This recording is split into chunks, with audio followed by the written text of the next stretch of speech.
Ok, alors aujourd'hui on va enfin découvrir les travaux que j'ai pu faire sur l'extension Typo 3 Sémantique Suggestion. Donc c'est une extension qui a pour objectif d'améliorer les liens qu'il va y avoir sur votre site internet et de faire ça automatiquement. Donc pour tous ceux qui ont essayé de le faire à la main, c'est un petit peu fastidieux comme exercice et les IA ne sont pas encore vraiment capables euh, d'analyser tout un site et de modifier les liens automatiquement sur votre site. Les IA pourraient, si vous leur soumettez tous les textes, et encore, il y a des chances qu'elles vous disent que vous êtes arrivé au bout de votre crédit d'utilisation payant, quand vous avez un abonnement, hein. Elles auraient la possibilité de vous suggérer des endroits où faire des liens, mais elles ne pourront pas faire les liens à votre place sur le site. Donc là, j'en profite qu'il y ait de l'orage et qu'il pleuve pour vous présenter ça. Et je vais aussi vous présenter un outil qui analyse un site pour visualiser le maillage interne. Donc ça va permettre de comparer avant et après. Donc là, j'ai un site de démo qui utilise Typo 3 et qui contient des contenus sur les échecs et sur le tennis. Donc il y a deux thématiques.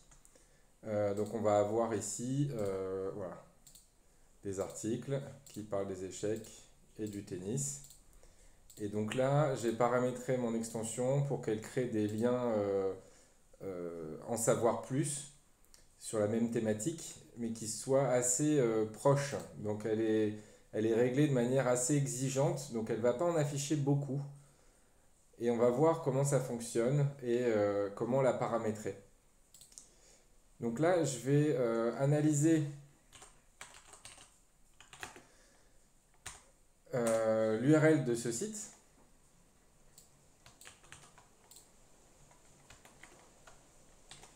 Et je vais essayer de trouver dans le CSS, enfin dans l'HTML, la balise que mon script doit analyser sans analyser donc tout mon site.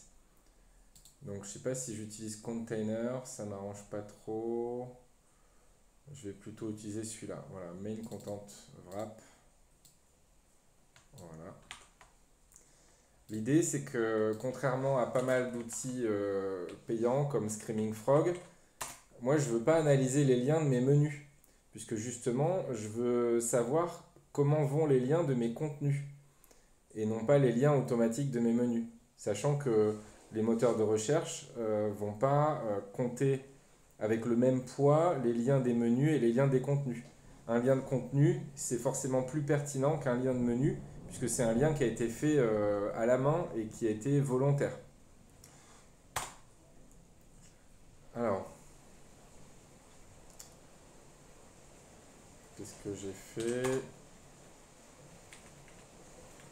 Voilà, il me manque l'appel à ma fonction.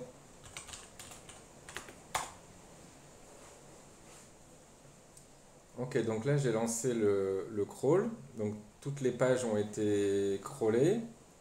Et ici, je vais pouvoir voir ce qui est en cours de réalisation. Voilà, donc j'ai 25 pages qui ont été crawlées.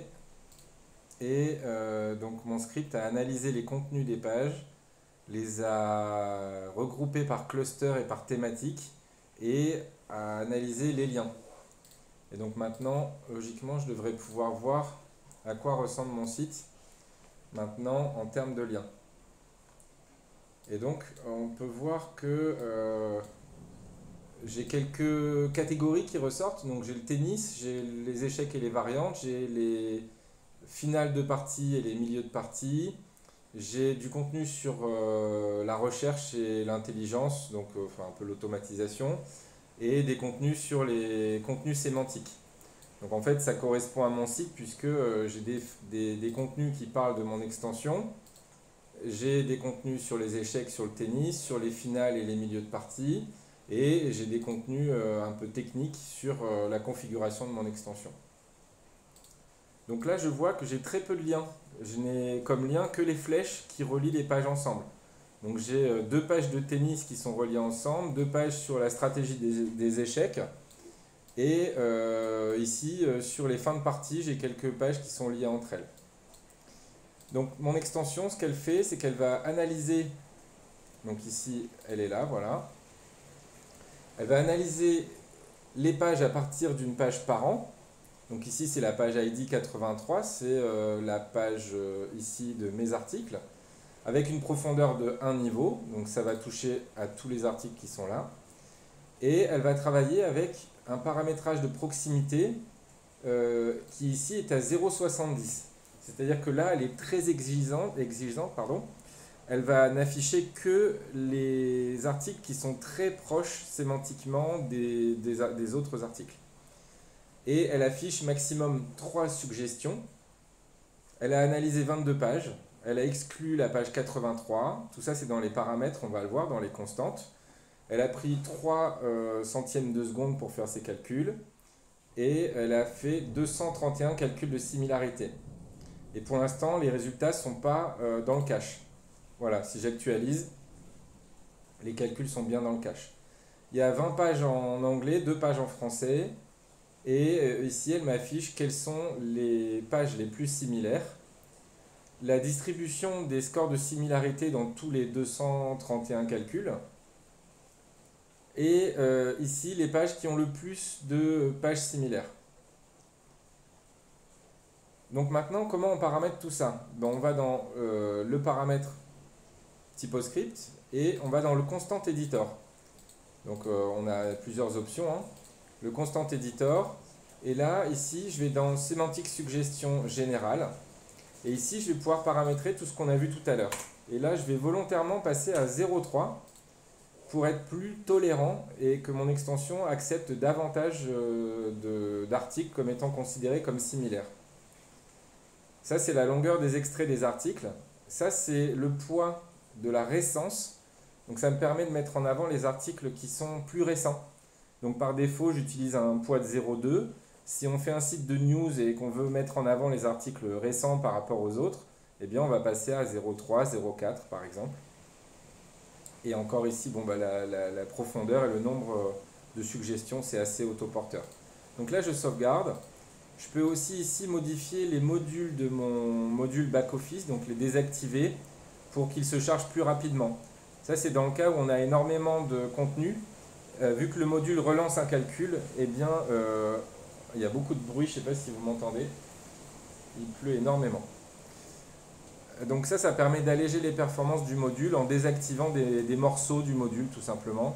Donc a priori, pas très utile tout le temps. Et ici, c'est le poids des différents éléments typiques d'une page. Et donc, est-ce que vous voulez que le titre, par exemple, soit plus important que le contenu? Et pareil pour la description, les mots-clés et les abstracts. Donc vous pouvez paramétrer le poids de chacun de ces contenus dans le calcul de similarité. Donc maintenant, je retourne dans mon module. J'ai bien un niveau de proximité qui est à 0,3. Et donc mes calculs forcément vont être modifiés. Donc je vais actualiser tout ça et afficher mes articles. Et je vais donc rafraîchir mes pages. Voilà, et donc là j'ai beaucoup plus de suggestions que tout à l'heure. Et si je lance à nouveau un scan,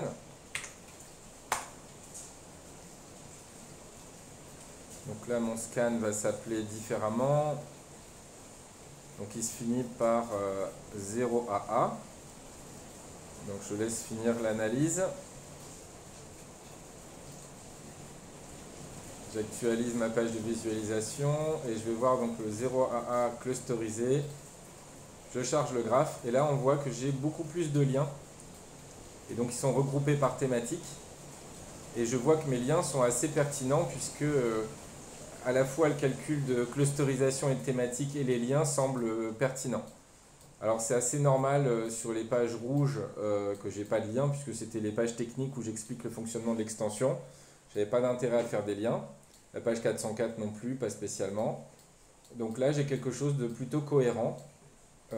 Et je peux aller voir peut-être pourquoi ma page Discover Tennis Equipment, elle n'est pas liée à aucun contenu. Et si par exemple j'étais en train de faire un travail de SEO, je pourrais peut-être aller rajouter un lien ou aller faire des modifications dans cette page. Mais en tout cas, en quelques secondes, avec l'extension Sémantique Suggestion, j'ai amélioré le maillage interne de mon site et donc rendu mon site plus attractif pour les internautes et pour les moteurs de recherche. Niveau installation, c'est assez classique. Vous allez sur typo3.org et puis tout simplement vous installez via le TER l'extension. Voilà, elle est ici. Donc ici, vous faites Composer Require et donc copier-coller et puis vous collez ça dans sur votre serveur en ligne de commande, ou alors vous passez par le TER ici sur votre plateforme. Et donc ici, vous allez rechercher votre extension, taper la clé de l'extension, donc c'est Sémantique Suggestion, et vous l'installez de manière classique. Vous pouvez aussi télécharger le zip et puis le mettre sur votre machine. Donc là, l'extension fonctionne en multilingue. Elle est capable d'analyser plusieurs langues en même temps. L'algorithme de calcul est assez basique, mais plutôt efficace et rapide. Donc vous pouvez travailler avec plusieurs centaines de pages. Si vous avez des milliers de pages, il faudra probablement faire un petit travail d'optimisation et être patient et être vigilant sur la gestion des caches. Je suis en train de travailler sur une version qui sera capable de se connecter à des services externes, donc à ne pas faire porter les travaux par votre serveur, mais bien par une solution externe. Et je développe aussi la solution externe. Donc pour ceux qui sont intéressés, elle est déjà disponible ici sur nlpservice.semantic-suggestion.com. Et donc c'est une API Python qui pour l'instant est assez limité en termes de requêtes, puisque j'ai un petit serveur, c'est un Raspberry Pi 5 qui tourne ici sur mon bureau. Alors il est quand même solide, il pourrait faire tout un site, mais ça ne va pas être très rapide. Mais bientôt ça le sera, et ce sera intégré dans la prochaine version de l'extension. Voilà, n'hésitez pas à tester et à aller sur mon LinkedIn pour me contacter si vous voulez me faire des retours ou dans les commentaires de la vidéo. Donc je suis preneur de pistes d'amélioration, de coups de main, de tests et de retours, bien entendu. Et donc amusez-vous bien et testez l'extension avec des contenus. Ça va très vite à mettre en place, hein. Si vous voulez modifier le template de l'extension, c'est assez facile, hein, tout est expliqué dans le site ici de documentation. Il vous suffit d'aller modifier votre template fluide et de coller la petite ligne qui insère l'extension, elle va s'afficher automatiquement. Donc c'est vraiment simple à faire fonctionner. Donc ici, voilà, on a un exemple de fluide, et donc vous avez juste à coller cette ligne-là dans votre template fluide. Vous pouvez aussi l'intégrer en TypoScript. C'est quand même un peu moins fréquent aujourd'hui que le fluide, mais bon, ça fonctionne. Et l'extension possède ses propres templates, donc vous pouvez facilement aller modifier aussi le rendu de l'extension sur votre site. Vous avez forcément envie en production, vous allez avoir envie par exemple de retirer ici les infos sur le score de similarité par exemple. Puisque ça c'est un peu du débugage, quoi. Voilà, et bien j'espère que ça vous plaît et bon courage pour les tests. À bientôt.